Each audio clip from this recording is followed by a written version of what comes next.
گھر کا ایک کی 50,000 روپے کا تنخواہ ہے، ایک یکم کو وہ 10,000 روپے کا وہ راشن لیتا تھا، اگلی یکم کو وہ راشن 15,000 روپے ہو گیا، اس سے اگلی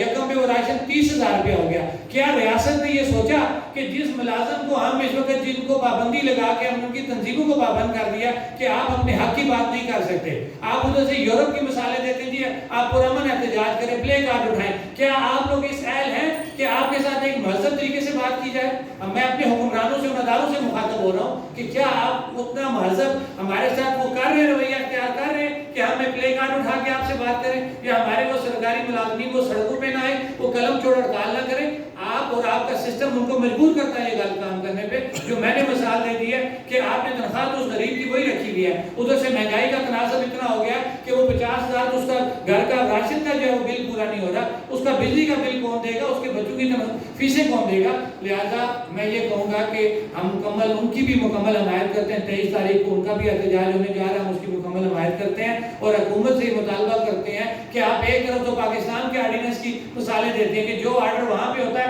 وہ یہاں پہ امپلیمنٹ ہو جاتا ہے، جس طرح آپ نے ہمارے ساتھ بلوں کے اندر ٹیکس ڈالے ہوئے ہیں کہ جناب پاکستان کا ایک ٹیرف ہے، تو مجھے بتائیں ان ملازمین کا تو پاکستان میں فیصلہ ہو چکا ہے اضافے کا، تو یہاں پہ ان کو کیوں ذلیل کیا جا رہا ہے؟ یہ دوہرا معیار کیوں کیا جا رہا ہے؟ اس لیے کہ یہاں پہ بھیڑ بکریاں نہیں ہیں، انہوں نے ہمیشہ بردباری کا رواداری کا مظاہرہ کیا، اب بے بس ہو چکے ہیں۔ اب ہمارے پاس اس سے آگے نہ ایک تاجر کے پاس، نہ ایک سرکاری ملازم کے پاس، نہ ایک پڑھنے والے بچے کے پاس، نہ ایک وکیل کے پاس، نہ ایک صحافی کے پاس اب وہ پوٹینشل رہا ہے کہ وہ کوئی برداشت کر سکے۔ لہذا اب ہم ایک تحریک کی شکل میں آگے جا رہے ہیں اور آج الحمدللہ اپنے تمام سٹیک ہولڈر کی مشاورت سے، یہ عوامی ایکشن کمیٹی کی مشاورت جس میں یہ تمام میرے لیفٹ رائٹ میرے تمام بھائی بیٹھے ہوئے ہیں، اور ان کی مشاورت سے ہم نے جو ہے جی 31 اگست کو جو ہے مکمل جو ہے وہ پورے دن کا 31 اگست مکمل جو ہے بروز جمعرات مکمل شٹر ڈاؤن کا اعلان کیا ہے، اور یہ اعلان کرنے سے پہلے پھر ہم یہ ٹائم دے رہے ہیں کہ حکومت جو ہے ہمارے ان مطالبات کو